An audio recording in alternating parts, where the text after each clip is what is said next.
Most people watching this have already quit on something they desperately wanted to become. Not because they lacked talent, not because life got too hard, but because somewhere along the way, their mind calcified into a cage and they convinced themselves the door was locked from the outside, when the whole time they were the ones holding the key. This is the story of that key and why most people never pick it up. Chapter 1. The Weight Nobody Sees. Robert was 34, warehouse supervisor, bad knee, 12-hour shifts in a city he never planned to stay in, sharp mind. Everyone around him noticed it, but Robert had a story about himself, the kind written in childhood that quietly governs the rest of your life. His story said, "You are not the kind of person who reads books, learns new skills, or builds something of your own. That world belongs to someone else." So when a younger coworker started talking about learning to code, Robert laughed. "I'm too old for that. My brain doesn't work like that anymore."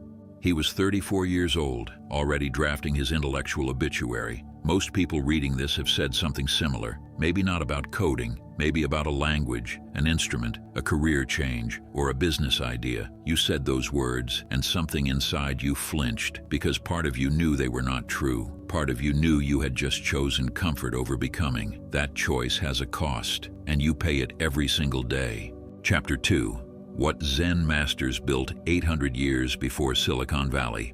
In 12th century Japan, Zen monks were already solving a problem that modern psychology is only beginning to understand: the problem of the calcified mind, the mind that stops receiving because it believes it already knows. The Japanese word for what they discovered is Shoshin, beginner's mind. Shunryu Suzuki, one of the most important Zen teachers of the 20th century, wrote something that sounds almost absurdly simple until it cracks something open in you. He said, "In the beginner's mind, there are many possibilities, but in the expert's mind, there are few." Read that again. Not because it's complicated, because it's uncomfortable. Think about the last time you tried to learn something genuinely new. How long before the internal critic showed up? How long before your brain compared your current incompetence to some imagined standard and found you lacking? That voice is not wisdom. That voice is your enemy wearing the face of experience. Watch a child learn to walk. They fall hundreds of times,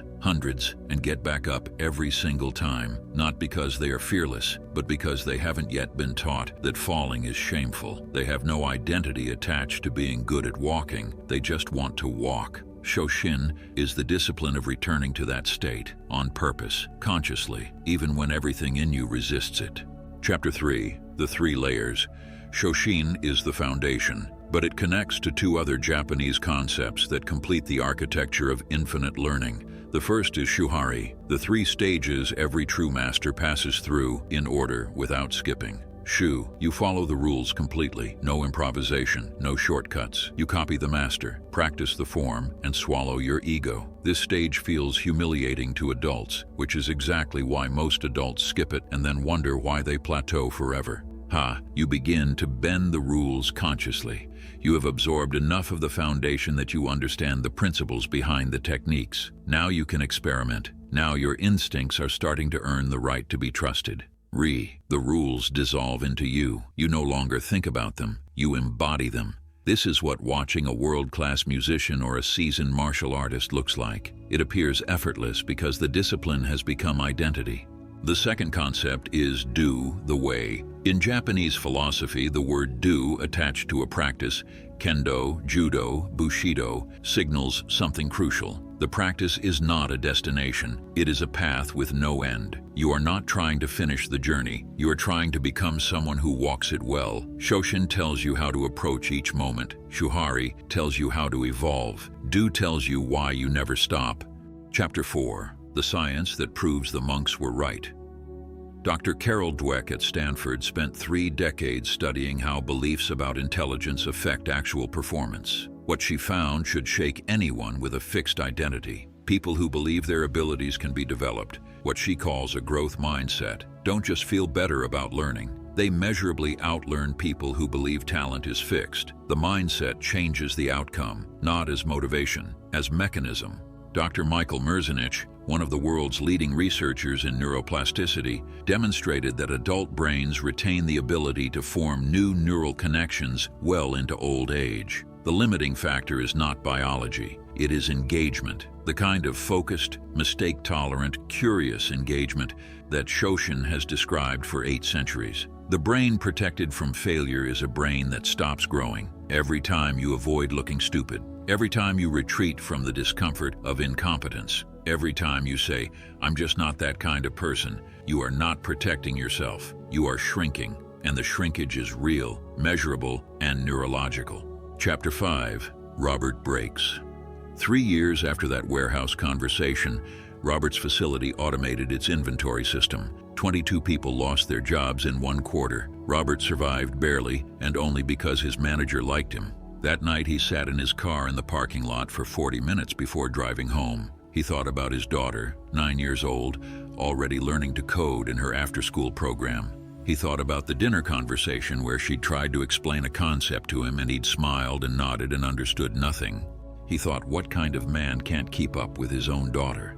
That thought broke something loose. He didn't start with a course or a roadmap. He started with one question he finally allowed himself to ask, without immediately shooting it down. What if I actually tried? Not for 30 days with a backup plan. What if I treated learning a new skill the way a child treats learning to walk? He downloaded a free Python course. He told nobody, because he was still afraid of looking foolish. He set his alarm 45 minutes earlier every morning.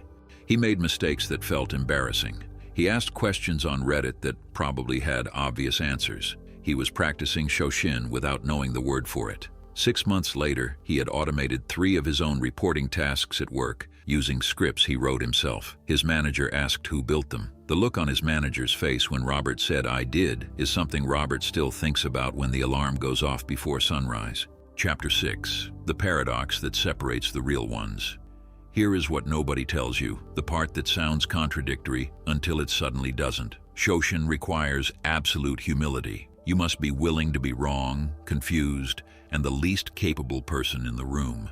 That is not optional. That is the practice. But Shoshin also requires unshakable confidence. Not confidence that you are already good. Confidence that you can become good. Confidence that the discomfort of being a beginner is not a signal of inadequacy. It is a signal of growth. Humility about where you are. Confidence about where you can go. Most people have this backwards. They fake confidence about their current level, which makes them fragile and defensive. And they have genuine doubt about their potential, which makes them stop before they begin. Flip it. Be ruthlessly honest about where you stand, and be immovable in your belief that your level can change. Chapter 7.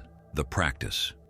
This is not philosophy to admire from a distance. This is a protocol. Pick one skill. Find someone genuinely excellent at it. Follow their method exactly. Not a modified version, not your interpretation, their method, for 90 days before you develop opinions. Apply Kaizen, continuous improvement through small daily gains. 1% better every single day. The math is brutal in the best possible way. 1% compounded daily for a year makes you 37 times better, not 37% better. 37 times. Most people quit in week 3 because they cannot feel the improvement yet. The ones who stay through month 3 look back and barely recognize their starting point, and above all, fail visibly. Ask the question everyone else is too proud to ask. Say, "I don't understand," in the room where you're supposed to be competent. Every time you do that, you exercise the muscle that makes all other growth possible. That is, do in practice. You are not trying to reach a finish line. You are becoming someone who walks the path. Chapter 8. The man he became. Robert runs a small data analytics consulting practice now. He built skills for 2 years while still working, took on freelance projects on weekends, and only left the warehouse when the outside income matched his salary. His daughter is 12 now. Sometimes she asks him questions he cannot answer. He does not pretend. He says, "I don't know, let's figure it out together." That is Shoshin inside a household. That is what the philosophy looks like when it leaves the page and enters a life. The man who sat paralyzed in that parking lot became someone his daughter looks at with genuine respect. Not because he became perfect, because he became someone who never stopped trying to grow. Your brain is not finished. Your potential is not fixed. The only thing that is actually over is the version of you that believed those lies. The beginner's mind has no ceiling, only horizon. Now close this tab and go be bad at something. That is where it starts. Thank you for watching. If you want more raw, unfiltered wisdom, join my free newsletter. And if you want to see more videos, make sure you hit the like and subscribe button. I'll see you in the next one.